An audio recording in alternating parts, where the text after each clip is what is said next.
It's good for me to check myself. A little bit of self-awareness goes a long way. How about yourself with that? What do you find as far as what helps you keep yourself in check? Oh, what keeps me in check? I think really having a routine. That's really so vital to me. Mm-hmm. Honestly, it all starts with making my bed. Like, Mm. I don't know. There's been research out there that says that people that make their bed have a higher success rate of completing more tasks throughout the day because the first thing they did was they made their bed. And so for Right. me, making the bed, taking a shower.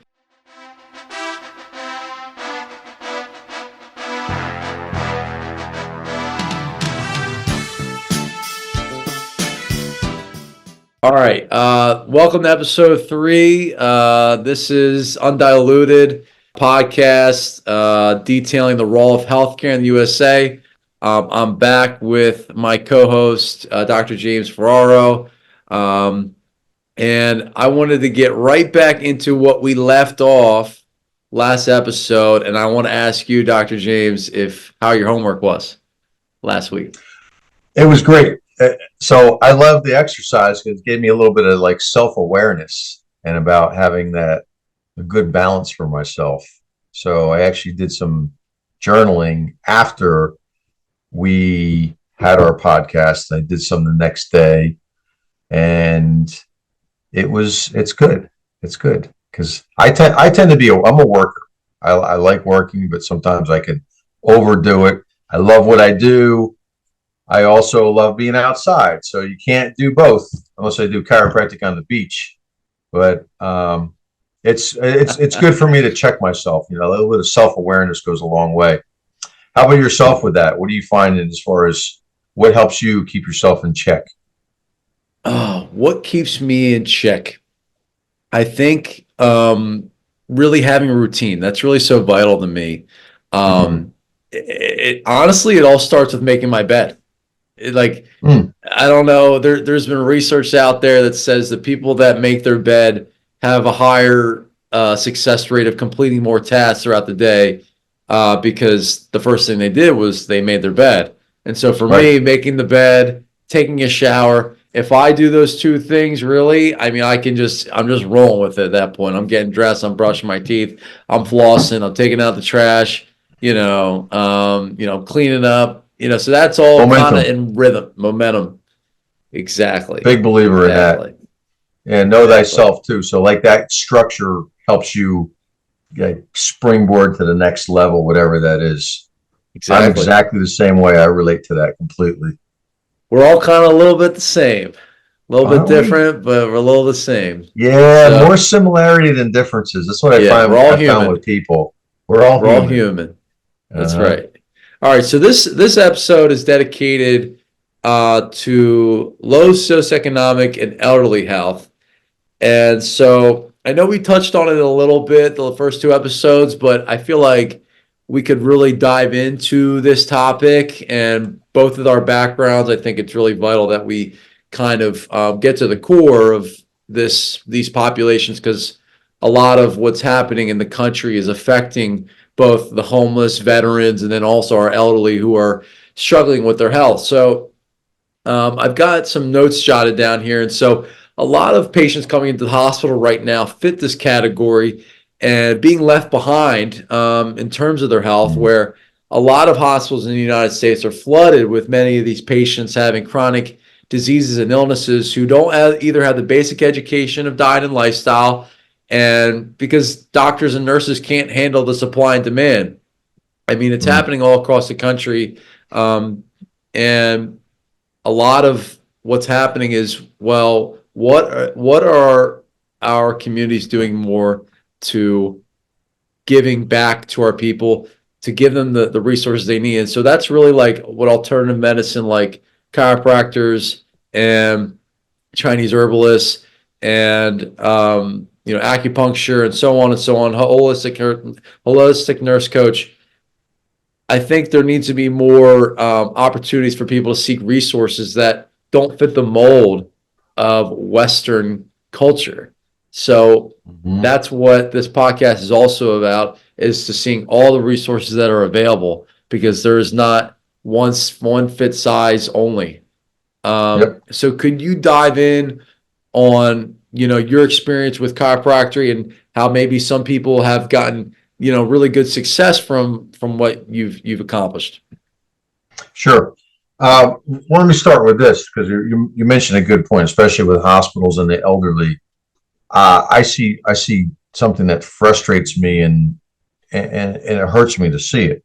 Nursing homes, it's a whole other story, but I'm just talking acute care in hospitals and then chronic care in hospitals. So what I see is management of symptoms, keeping the patient alive. They're doing the best they can do in the sense from that Western medical model sense, but it's a lot of symptom care and there's a lot of suffering without any alternative things being looked into. And I'll give you a great example of this. If you go into the hospital, look at the food. What are they feeding the patients? It's horrific. Like you might as well just give them McDonald's. It's terrible. And I see that, and the nurses, the doctors know better. The dietitian knows better. But I think it's just what we do. This is how the system is.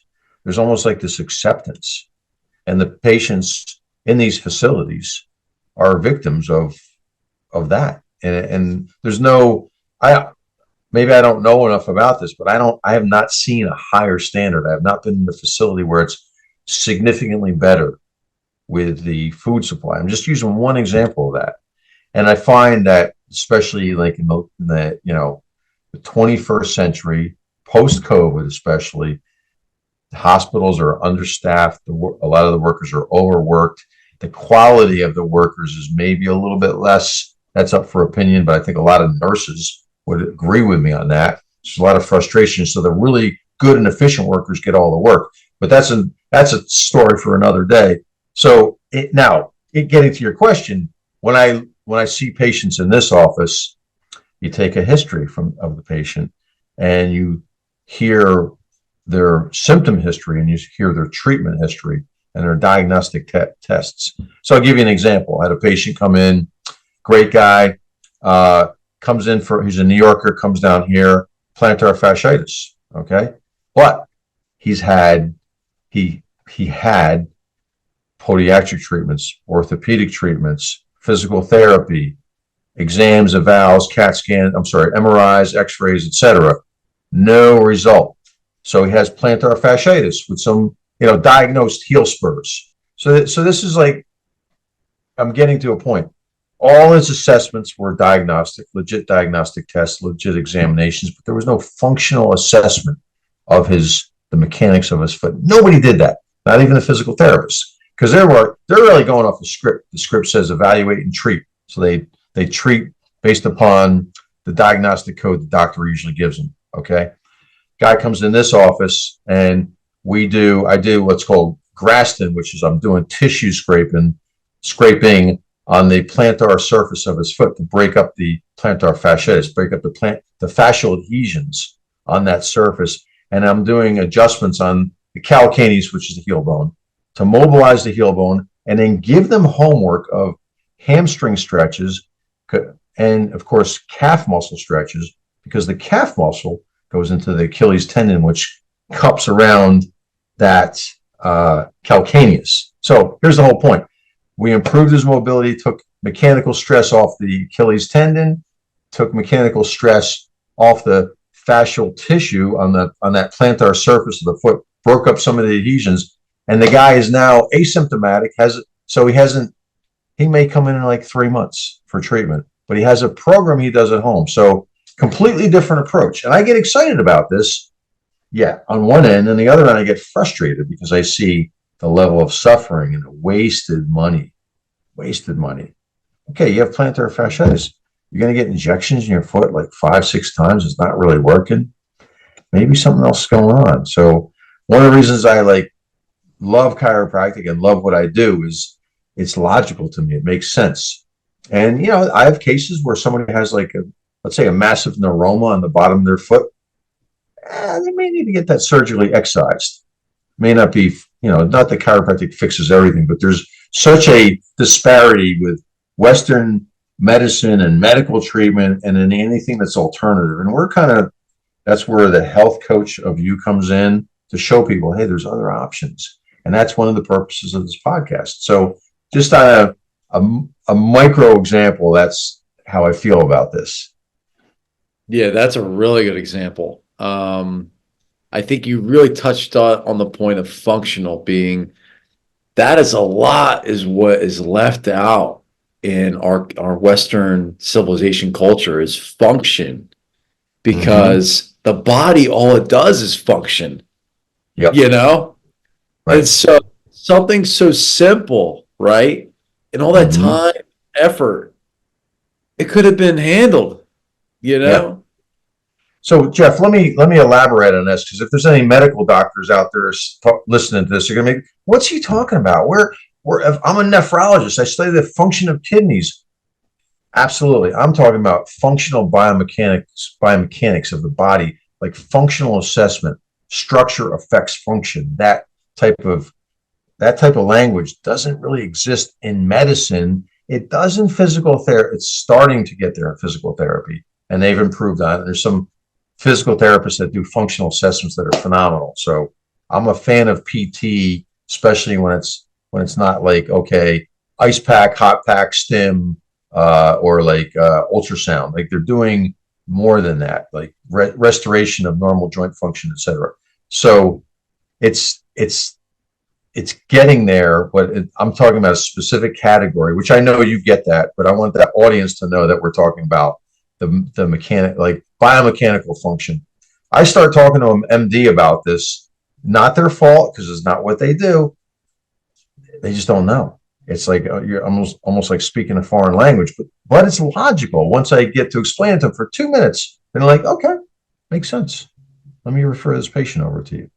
So that's our job, educate, inspire, motivate, right? Right. Absolutely. So I kind of cut you off. Apologize for that. No, you're good. No, this is All two-way right. street. Right. So being that the hospital right now is so overflooded with a lot of these patients, a lot of doctors have to see a certain amount of patients in order to get paid. So a lot of doctors right now are seeing up to 40 patients a day, either that's in the hospital or private practice, Mm-hmm. and where staffing isn't safe, right? Staffing in nursing right now can be pretty dire. For med surge, Dr. James, this could be like 6 to 1. So for med surge, you could have 6 patients for one nurse, and that's passing meds and ambulatory or maybe feeding them or cleaning them up if they're not able to clean up for themselves. In ICU, it's usually 2 to 1, but sometimes that could be stretched to 3 to 1 based on patients. Not the nurses not having we're not having enough nurses. Um, Step down 3 to 1, 4 to 1, so on and so forth. So Mm-hmm. I think there's so many patients that are not getting the help, and someone like a chiropractor, a holistic nurse coach, who can try to fix these problems as they appear. Maybe we can do some more for that in the community. Um, so it can take months to see your doctor or a PCP unless absolutely Mm-hmm. necessary, and they'll take you in, right? But Yeah. talk about that. How would it work if somebody were to see you and if they wanted to, see a chiropractor? How quickly can you see someone? I can get them in within 24 hours typically. Except if they call on a Saturday afternoon. I mean, I get them until Monday, but typically, within the working days of the office, I can get them in within 24 hours.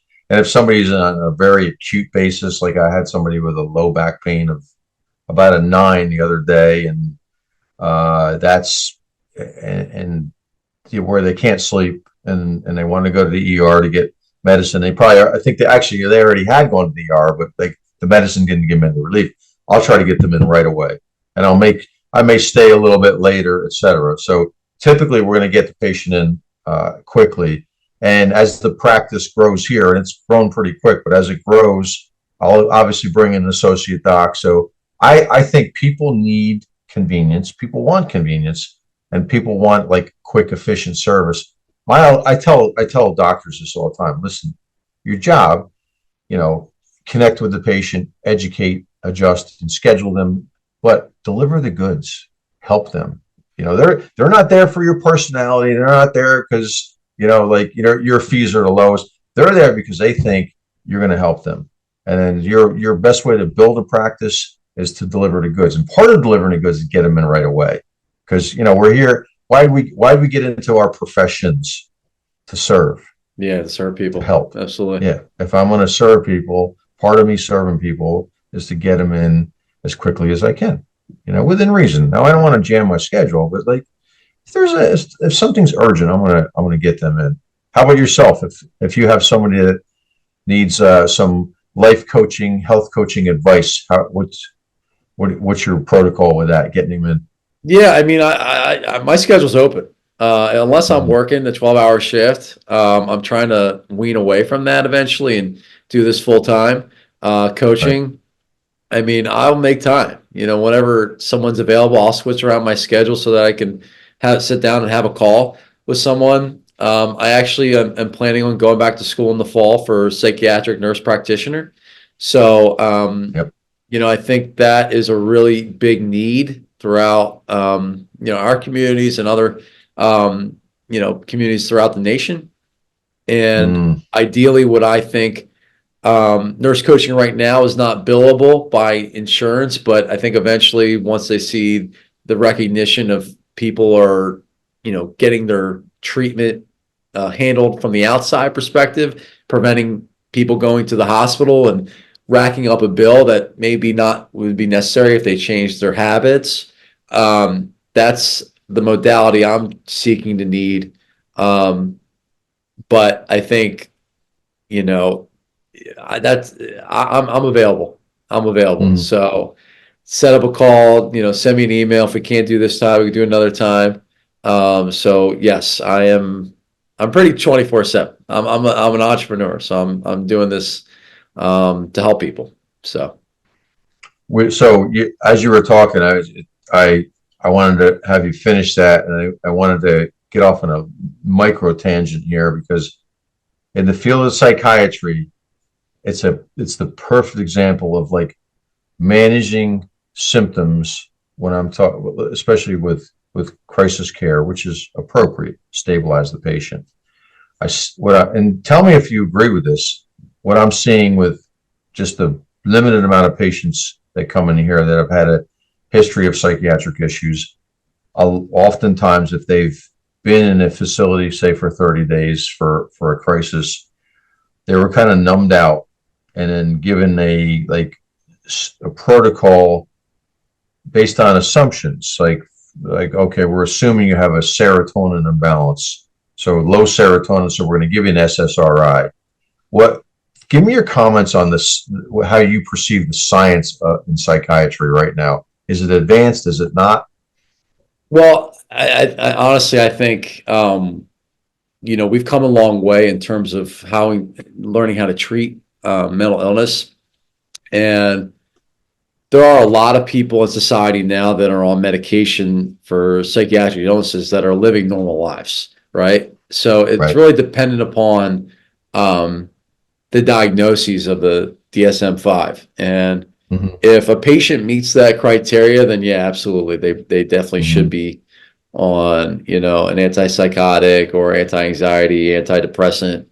Um, Now, what I've seen is that from talking with people, and now this is not making a general assumption, but there are a lot of Sure. people that I know who have seen psychiatrists online, and they can be prescribing them a medication that they necessarily don't agree with. So I think it's important because right now I'm doing telehealth, but eventually, once I get the psychiatric nurse practitioner, I really would like to do a brick and mortar.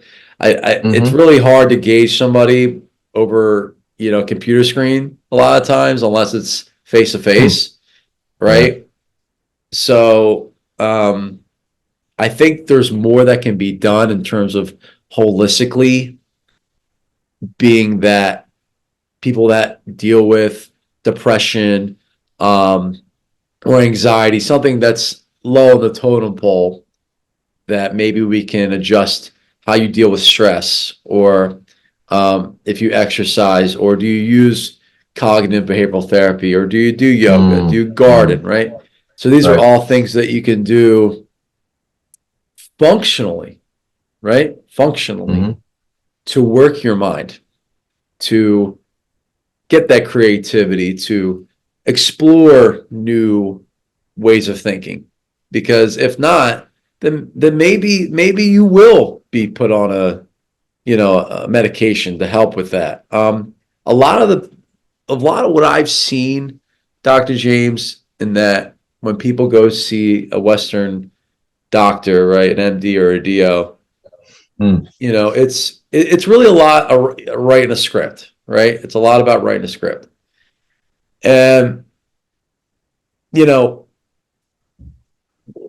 let because I want to have a really fine line here. I think it does help people, right? In some circumstances, but on the flip side, there's a lot of side effects and adverse effects that can happen. And I think this goes back to what we spoke about in previous conversations and episodes. It's really important what you're taking and what you're putting in your body, and that's regardless of your diet, mm, or the sodas, or whatever you put in your body. You really need to understand. So look it up, right? Look up on how a medication is metabolized. So where is it metabolized? Most medications are metabolized in the liver. People don't really know that, right? Um, mm, you know, how does it affect, like, for example, my wife, she got some acne cream, right? And it's a tetracycline. So people don't know with tetracyclines, you can't really have any milk or any dairy products, or you can't be in the sunlight. So start to mm. think about how that drug is really being used in your body. Not to say it's not helping her, it has helped her, right? So everything, you need to really take everything into consideration. Be really purposeful in that you are the patient. You are the one that's guiding the care. You need to be involved in that. And I think a lot of that is what's missing in hospitals throughout the country, is that people aren't getting the advocation that they need because they don't really know. You really need to Hmm. get in tune with that. And we have this smartphone right here. Look everything up. Hmm. It's Our all right portable there, computer. right? And they Uh, give that to you, right? I think, and doctors, I think for the most part, people in these hospitals do really care. They do really care I agree. about, I right? think they do. Right? But they don't have enough time to explain everything. Yes. They don't. Well said. They don't. Well said. Yep. And can I blame them for that? No. No, It's like it's just going, going, going. Nobody has breathed since COVID. Nobody. it's It's true. out of control. It's out of All the control. healthcare practitioners I talk to that work in hospitals, it's the same thing I hear over and over. And they're just like, they're just staying afloat. They're conserving their energy to like survive. But at the same time, when they get in there, it's frenetic. It's just all over the place, especially like in an ER, but even on like certain floors of the hospital. I know like cancer wards everything's understaffed, overworked. A little bit of depends on the hot facility, but things aren't as organized because a lot of the good people have been poached to other facilities. They've just gotten out of healthcare. Still a lot of good ones there, but that's what I Yeah. hear. You have more your finger on the pulse on that than I do. So I'll Yeah. I defer to think you I for the think there's a facts. lot of young people seeing what's going on, like myself, in society, in that Mm, um we need to start speaking up to what's happening, because this is our own people. These are our neighbors, these are our family, our friends, and nobody wants to suffer like that. And a lot of times, Dr. James, when a patient comes into the hospital, we're treating one acute on chronic, right? So we might be treating for someone that's got COPD. They're coming in for hypercarbia. It means too much oxygen in their blood. And so we're treating that. But at the same time, they might have an infection. They might be septic. We're getting mm, blood cultures. We're giving them antibiotics. We're giving them fluids. These are all the orders that the doctors are giving us. And so there's so many things going at one time. It's a huge puzzle. And we're just trying to figure it out, put everything in the right spot. And that's a lot what we do out here too. As a Mm. holistic nurse coach or a chiropractor, you're giving us the full picture. And luckily, Mm-hmm. you're there to tell us that, because a lot of times when patients come in, they're debilitated. They can't really talk Mm. unless they are okay enough to talk to us and explain. But it's hard because we wish people would do more for their health and really take charge in that and say, okay, you know what? Maybe I'm having some back pain. Maybe I Mm. have, my foot isn't acting right. Maybe I should go see multiple opinions for something, right? Not Mm. just one opinion. Just like you would have a plumber come to your house and you want to get a couple quotes. You don't want to Yeah. have the guy give you the highest quote and take it. You're gonna ask around. You're gonna see what I can do. What can give me the best deal for the value, you know, and these are the resources out there. Um, so this is what it's all about. It's prevention of disease and illnesses, and how alternative medicine like chiropractic or holistic nurse coaching can play a role in getting back in touch with the mind, Mm-hmm. body, and spirit, and making your health the number one priority.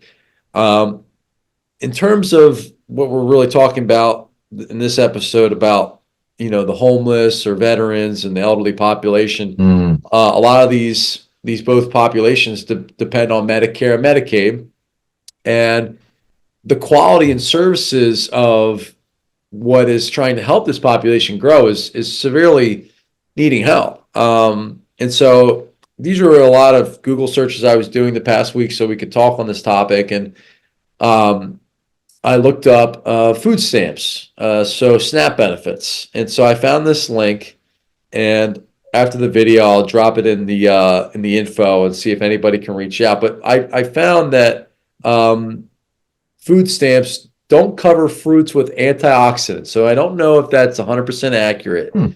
but I've Okay. reached out to a lot of people. So there's this link that's on the SNAP benefit website, and it lists um, potatoes, oranges, tomatoes, apples, pumpkins, bananas, lettuce, and pineapples.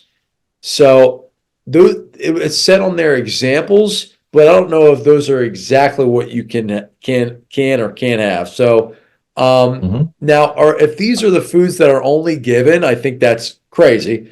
Just because a lot of these foods have high glycemic index, where these foods can have high spikes in sugar, right? And Mm-hmm. our pancreas is really working to break down those sugars. So we'll have to clarify and find out more information on that. But for our listeners, please, drop in the comments if you know of anything about it. Mm. Um, yeah, so you know, we'll dial back on that and see if we know anything more about that. But I think that's a really helpful topic. In terms of low income people such as homeless or veterans that struggle with housing and shelters, it's important that we can impact health in terms of cleanliness, and abstaining from diseases that aren't being treated. And we have a large epidemic in opioids and substance abuse in this country. Mm-hmm. And I think that really has a large role in the healthcare of the system, because we're really, focusing on those individuals. And there's a lot of those individuals that we see come into the hospital for the same thing over and over again. Um, so what is your, expertise on that, Dr. James? Like, do you know, like, people that have struggled with substance abuse or that have come into your office? Like, could you dive into a little bit on that? Yeah, I'd be glad to. I've experience with this too. So in 2000, I started taking Ativan, which is a benzodiazepine. And I became physically dependent on this medication. And I started taking too much of it. And make a long story short, I had a problem with it. Never a drinker, never a smoker, no marijuana, just like a zero history of like drug or alcohol abuse. But I was absolutely abusing this medication because I believed in my mind I needed it to sleep. Like I was sold on that. So I literally had to go to a doctor and get tapered off this stuff, like almost like titrated down to slowly withdraw from it. So it was a struggle. But end story, it's been 6 years. I haven't had any Ativan. I have zero desire for it because to me, it's the devil. Okay, for me, all right. However, Ativan or benzodiazepines have a place, or anti-anxiety type medication, also very effective for sleep. However, so long story short, when I see a patient coming in my office and I see a controlled substance that they have been taking for a while, it makes me pay attention a little bit more. I see how they are, and then there's time and a place for everything. But if somebody's struggling with that, I really want to help them get off that. I see it a lot, and I think because of my personal experience, which has humbled me, by the way, because I'm not very non-judgmental with any of this stuff. We're here to help, serve. So I see it and I see the struggle. And what I find is people don't think there's other options.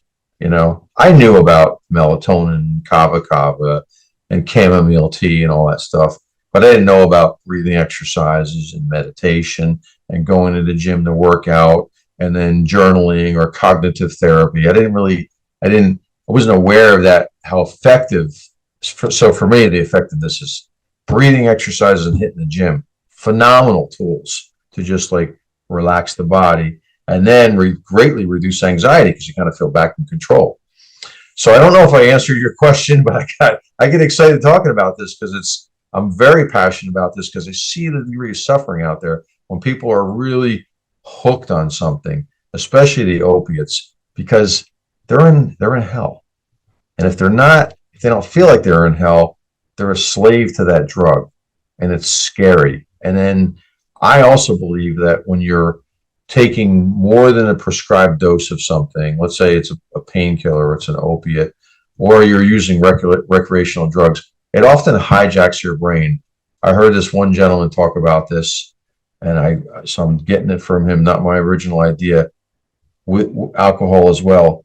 It really pretty much shuts down your cerebral cortex, and your primal brain, your amygdala, kicks in. And what's that? Impulse type behavior. You don't really think stuff through. So and even with the Ativan, I found when I was taking it, even when I wasn't even taking a lot of it in the beginning, I felt like I made bad decisions on that stuff. And you'd forget things all the time. It's like crazy. So side effective medication. But ultimately, I see this a lot in my practice, especially with back pain and neck pain that's chronic. These people are trying to survive. They get prescribed the medication, and maybe in the beginning they're not fully aware of like how dangerous that controlled substance can be. Gabapentin is another one, by the way, which isn't even technically listed as a controlled substance right now. But guess what? If you're taking, say, 1,200 milligrams a day and you stop, look out. It's almost like alcohol withdrawal for people. I'm not saying you're going to seize out, but it's still those GABA receptor sites in the brain can be extremely dangerous. And then people are like, what's wrong with me? I'm freaking out. And the pharmacist knows this, but the medical doctors, for the most part, don't. I see a lot of gabapentin, by the way, and gabapentin abuse because it's not a controlled substance, so it's fine. I don't agree with that. We're talking about putting on the Schedule C med, so we'll see. Yeah, I think that's next up. That is next up. That gabapentin will be placed as a controlled substance. I think that's I think it should too. But yeah, and thank you for sharing. Number one, I think that's amazing. Like your story is incredible, right? And that's what people need to see, that we all have our own things that we deal with, and but in terms of what we do, we understand, like we want to help people, and like I want to say, like, kudos to you. That's amazing. I love that. Thank you. And you really are helping so many people, Dr. James, in doing this podcast. So this is great. And so I want to touch on that, the substance abuse. So our next episode, we will be having on a good friend of mine, a colleague. His name is Joe Owens. He's a program manager outside Philadelphia, and he is a recovering opioid user, and his story is incredible. So I'm really looking forward to next week So be on the lookout for that one. But yeah, I think a lot what we see, Dr. James, in the hospital in terms of alcohol, opioid, benzo, gabapentin, a lot of these drugs that people like, they're like, I don't even know how this happened, you know? And they're Yeah. good people. Like these people Yep. are good people, you know? They're Hmm. like, and it's an illness. It's Hmm. addiction. And Yeah. um, how can we judge when everybody's, in a different situation, in different shoes, and these people are really struggling and their health Hmm. is like, oh my gosh, it's at the bottom of the barrel, really bottom of the barrel. I Yeah. had a patient come in, this is last year, and her arm was just dangling. It was just dangling. Her Mm. her radius and ulna, which is for the viewers here, her forearm was not connected to her elbow, and it was just out. And I said, "How long, like, have you been living with this?" She said, "A month." And I'm like, "There's no way." And it's so enough. Somebody came in and said, "Yeah, it's been going on for a month." So these people, it's sick. Like, what these drugs will really do to somebody's brain, and that it doesn't bother them, and that's really scary. This is happening all across America, and we need to act on it. We need to help these So, people. so to Right. clarify, this patient was an opioid user, or she was. She was using Trank. Trank. Uh, Trank is now the new drug where I think it's made in Philly. I don't know actually. I have no idea, but yeah. it's Yeah. kind of like, it's like, I think gasoline and heroin and a lot of other stuff mixed into it, and people just, yeah, shoot it into their Mm. arm, or yeah. So Wow. and now she had to have her whole arm amputated, but I mean, she could have, Hmm. she really shouldn't have been alive. I mean, I couldn't believe Hmm. that. Like her flesh, yeah. I won't make it for the viewers Yeah. disgusting, but Got it. but yeah, it's like, you know, wow, like this is what's happening, and we need to, really tell the public here that we need to really act on this stuff. Um, Yeah. so that's why we're talking about it. That'll be a So great podcast for next week. yeah, And, yeah, I'm and, looking and forward. the message. What? I'm sorry. Was that? No, go for it. No, sorry. Yeah. The message is hope. If someone's listening to this podcast right now, there's hope out there. There's 12-step programs. There's AA. There's NA. They're both 12-step programs. There's cognitive therapy. There's counseling. But I find that someone often has to hit some kind of bottom to really start making a change. But there are definitely resources out there, and then I'm sure next week's episode we'll get into that quite a bit. But it's the truth. There really is. And then I know I was definitely lost in the weeds until I met this one doctor, and just okay, let's you got a problem. Let's start titrating down, and then boom. And that to me. That's I love logic.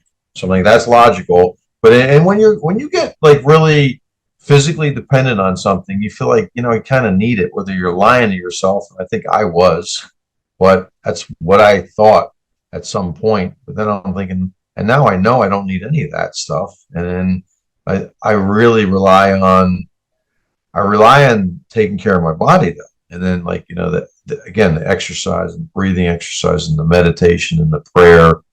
And then to me also, I want to mention this is like, I think connecting is important too. Like connecting with people, connecting with a support system, having a community.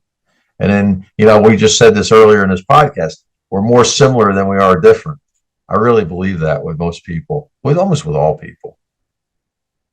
Yeah, I mean, I think that's so true. I mean, there's so many resources, 10-step or 12-step programs, excuse me. NA, SA, NAMI is a big one, National Allegiance of Mental Illness. Um, Mm-hmm. getting on the topic of homeless and veterans and elderly population. Mental health is huge. That Mm-hmm. a lot of people struggle with bipolar, schizophrenia, schizoaffective disorders that are not really being treated effectively. And so Mm. these are basic necessities in order for people to keep their health intact. And if you don't have mental health, you don't have anything. So these are really just a lot of education points. How do you really manage stress, Dr. James, and how do you really deal with all that life has to throw at you? I just had this conversation today. Wow. Well, in no particular order, going to the gym and exercising is really good for me. It relaxes me, even though I'm physically moving my body. And you think, okay, you're lifting weights, you're tightening up your muscles. No, it relaxes my body and my mind. I always feel better when I come out of the gym. Even if I'm on a day where I'm going to the gym, I don't really feel like going today. That happens about once a week, you know. But I still go, and it helps. And then, of course, eating moderately clean helps too.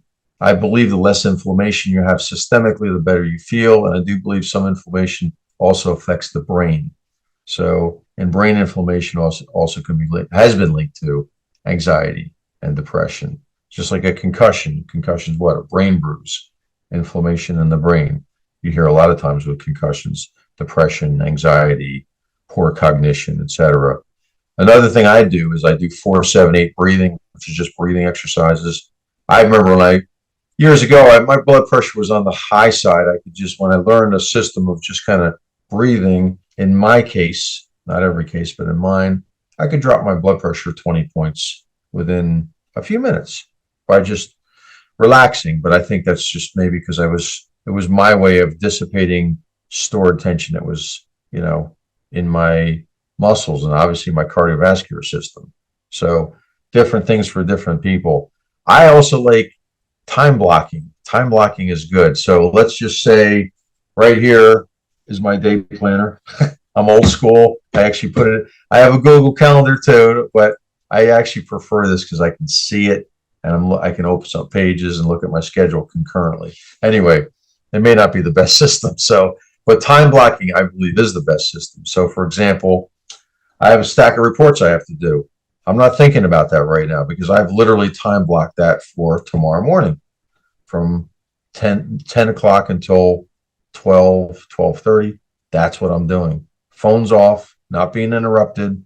I'm doing that. It's efficient. And I can kind of get that out of my head and not have to think about it because I'm putting it to a different time. First is another one for me, which is a Stephen Covey thing. Take care of the big rocks. Take care of the important things. Don't chase the little things. Don't be like a distracted squirrel. You're bouncing all over the place. Every time my phone, like I get a text, I'm looking at it. I don't want to do that because that's not functional for me. Some people may thrive on that, but I like more of efficiency. But they're all stress management things because when we have all these things to do and we have this time pressure, we have to manage our time. And I'm pretty good at it. Maybe always room for improvement with this, having all this like systems in place, almost like, and in the morning I get up, I read the Bible, I breathe, I meditate, I'm praying, I'm reading something else, and then I'll kind of go into my email and my account, bank account, whatever it is. But I have a system, and I like that structure, just like you like structure. So those work for me. And then, but if I did I've tried other types of say meditations, or that they don't work for me. But it's like you got to try different things, put yourself out there, and see what works. So having systems is, and I'm with experience, like, okay, here's the tools in my toolbox that reduce my stress, massively valuable. And we as a team are going to teach that to people. What about yourself? Tell me some of your tools. Yeah, well, that was a lot of good information that you just said. And I'll piggyback off that. So what we learned in nursing school, right, Dr. James, is basically like military training, kind of, where you have to Mm. manage your time and priority Mm-hmm. because Mm-hmm. that means life or death, right? In certain situations in my field, in ICU, it's Sure. we have to act quick, right? So what I learned in nursing school, number one, was to manage my time. And so if I had to study for, let's say, a couple hours, Mm-hmm. and I needed to really comprehend all that information. The best form I would suggest to anyone to retain knowledge is to take 50 minutes on, 10 minutes off. 50 minutes on, 10 minutes off. Because like you said, your mind will keep spiraling, right? If you have too much to do, you're not going to know where to start. But if you focus on one thing for 50 minutes and give yourself a break and don't look at your phone, put on a timer for 10 minutes and be clear-headed, you will get right back into what you want to work on. So I think that's so important. Depending on priority, like you said, the big stuff. What's the big stuff? Making your bed, taking a shower, taking your dog for a walk, making your meals, right? The essentials. So I think it all comes together, but at the same time, it's like you need to really have that routine and that discipline, because if not, it'll be difficult for you to manage everything that's going on. And we all have a lot going on in our life. Mm-hmm. Yeah. So So maybe one of the big things is like one of the big stuff is maybe just having a foundation of good structure, like routines. I mean, obviously for you and I, this works. I can't speak for the next guy, but it works for me. So I agree with that. Stephen Covey had this great analogy. Stephen Covey wrote the book Seven Habits of Highly Effective People, and he would have this big jar, and he'd throw sand in it and marbles, and then big rocks, and then there was no room for the big rocks because the big rocks need to go in first. Once you put the rocks in the jar, it's almost like a visual demo would be better. The big rocks in the jar first, then the sand and the little rocks and the water can fit in there. But if the big rocks go in last, there's no room for that stuff. So if I start going down the rabbit hole of looking, I don't know, going through all my texts and or just I don't know, being on social media, which is entertaining, but not time efficient. And then I have to do my reports, or I have to return some phone calls that are important. Then all of a sudden I'm jammed up, just kind of burn my time on something I really didn't have to do. And I think it's that's where thinking it through before you actually do something. There's another book out there called The One Thing, where it talks about what's the one thing that if I were to do it would really help my practice or my day or my marriage or whatever it may be.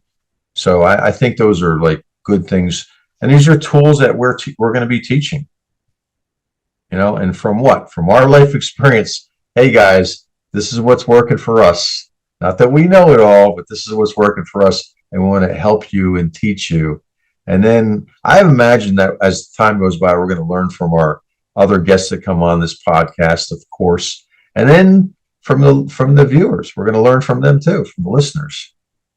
Oh man, yeah, I'm so excited. This is amazing. And like you said, I mean, you need to get back to the foundation, the big rocks, the big stones, because that's what gets you to the top. That's what gets you to that self-actualization. All comes back to Maslow's hierarchy, and that's when you feel like you are really living your purpose. You're doing everything your highest self, your highest self being, and that's what we want for everybody. That's what we want everybody to have, a self-fulfillment. And I think, and this will be my last, tidbit, basically, because what we've been talking about with the homeless population. And I found this study, and again, I'm going to drop this link in this video when it's posted in the info. An economic analysis group called SCIOTO analysis found that it would cost $11 billion to $30 billion on the high end to house homeless, based on 650,000 people, and median rent being around $1,400 a month in the latest statistic on the National Rent Report. And it's really hard to comprehend that. I mean, okay, 30 billion, let's say on the high end, is a lot of money per year, right? But and I just pulled this from last fiscal year, 2023, the U.S. spent $6.2 trillion. And where's, homeless? This is a huge issue happening everywhere. And that shouldn't be a problem here at this point. Should not, in my opinion. I think people have some really hard times, and I think to give the health and the hope that they need support, and a lot of these people need to give the support and guidance, and that's what the show is all about, to give the health that people need in this country. And so I don't know if you want to elaborate on that or what your opinion is, but that's where I stand on it. Well, all I know is a billion is 1,000 million, and a trillion is 1,000 billion. When you start getting into that kind of math and those numbers, I get a little lost. I'm very good with math, but like those are just numbers that I don't really deal with. But I think the government is a business. We're running a business. We're obviously in a massive deficit. But when you say like we just spent 6 trillion, I'm not aware of this stat, but that sounds about right. Just in the last year, is that accurate? That's Last pretty year, scary. What's our deficit? Is it 36 trillion now? it's around 37, I believe. 37. Okay. So there you go. So you might be on more on point with this than I am. Sometimes I think I don't want to think about it. So yeah, I mean, are we going to put our prioritization toward humanity or toward national defense? And I'm not versed enough to talk intelligently about it, but I'm all about compassion and humanity, but I'm also about protecting society. I just know there's a massive government waste. There's massive waste on corporate levels too. It's not just government. So there's better answers. We should even have a podcast just on that topic alone and have a special guest tied into that. That would be phenomenal. Yeah, I agree. I think our government should be run as a business, and have their people be the main front. So our own citizens be put at the forefront of everything. So that is all we have for this episode. We really appreciate all the listeners. And again, I want to thank Dr. James for sharing a little bit more about him and his background. And we hope you keep watching. We appreciate everybody, and we'll see you next time. See you next time, guys.